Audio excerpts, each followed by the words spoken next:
Hi hello வணக்கம். நான் உங்கள் ஜேகே.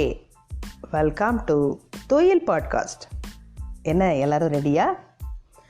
ஆயிஷா ரா நடராசன் அவர்கள் எழுதிய உலகை உலுக்கிய 40 சிறுவர்களில் இன்றைக்கி நாம் பேச்சு போட்டிகளினுடைய கதாநாயகனை பற்றி தெரிஞ்சுக்க போகிறோம். ஹவாய் ரவாய் தீவில் இருந்த அந்த ஊரோட பேர் ஹோனலுலு. அங்கே தான் பராக் அப்படிங்கிற சிறுவன் பிறந்தான். அவன் பிறந்த 6 மாதத்தில் அம்மாவை விட்டு அவங்க அப்பா பிரிஞ்சு போயிட்டார். அவங்க அம்மா பேர் ஸ்டான்லி ஆனி. வேலை முடிச்சுட்டு மாலையில் சோர்வுடன் திரும்புவாங்க. 3 வயசே ஆன பராக் ஊரில் உள்ள குழந்தைகளை திரட்டி வச்சுக்கிட்டு மேடையாக போட்டு பேச்சாளர் மாதிரி பேசிக்கிட்டு இருப்பான். அப்போ அவனுக்கு தன்னோட தந்தை இல்லை அப்படிங்கிற ஒரே ஒரு வருத்தம் தான் இருந்துச்சு.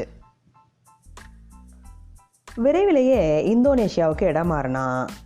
அங்கே வளர்ப்பு தந்தை மூலமாக செயின்ட் ஃப்ரான்சிஸ் ஆஃப் அசிசி அப்படிங்கிற பள்ளியில் சேர்க்கப்பட்டான். அந்த பள்ளியில் எல்லாருமே வெள்ளைக்கார அப்புறம் ஆசிய சிறுவர்களாக இருந்தாங்க. பராக் மட்டும்தான் நீக்ரோ மாணவன். பலரும் கேலியாக பேசினாலும் பராக் அதை பற்றிலாம் கவலையே பட்டதில்லை. ஒரு நாள் கடவுள் வணக்க கூட்டத்தில் செய்திகள் வாசிக்க வேண்டிய பெரிய வகுப்பு மாணவன் வரல. மேடையில் செய்தி வாசிக்க வேற ஆளை தேடிட்டு இருந்தாங்க. ஆசிரியர்களே தயங்கிட்டு இருந்தப்போ இதோ நான் இருக்கேன் அப்படின்னு மேடைக்கு வந்தான் பராக். தன்னுடைய கணீர் குரலில் அற்புதமாக செய்தி வாசித்தான். அப்போ அவனுக்கு வயசு 6. அதன் பிறகு பெசுஹி பப்ளிக் ஸ்கூல் அப்படிங்கிற பள்ளிக்கு மாற்றப்பட்டான். அங்கே அவனோட படிப்பினுடைய மேதமை பழிச்சிட்டது. சுயமாகவே விடைகளை படைத்து வகுப்பில் முதலிடம் பிடித்தான். ஆனாலும் கருப்பரின மாணவனான பராக்கை சில ஆசிரியர்கள் அவமதித்தாங்க. அவனோட உணவு இருந்தவும் சிலர் மறுத்தாங்க.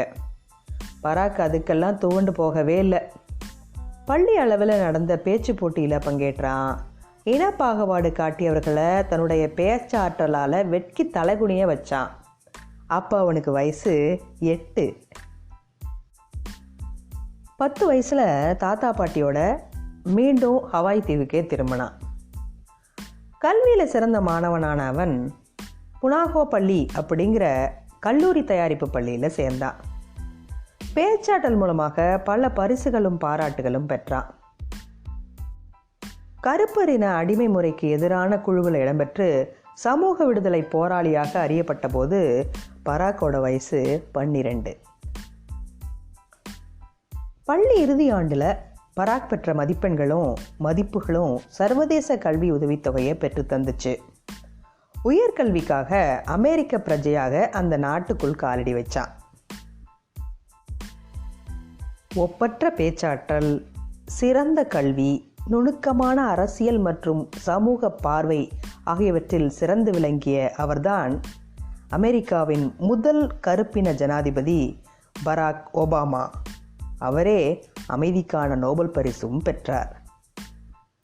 மீண்டும் சந்திப்போம். நன்றி.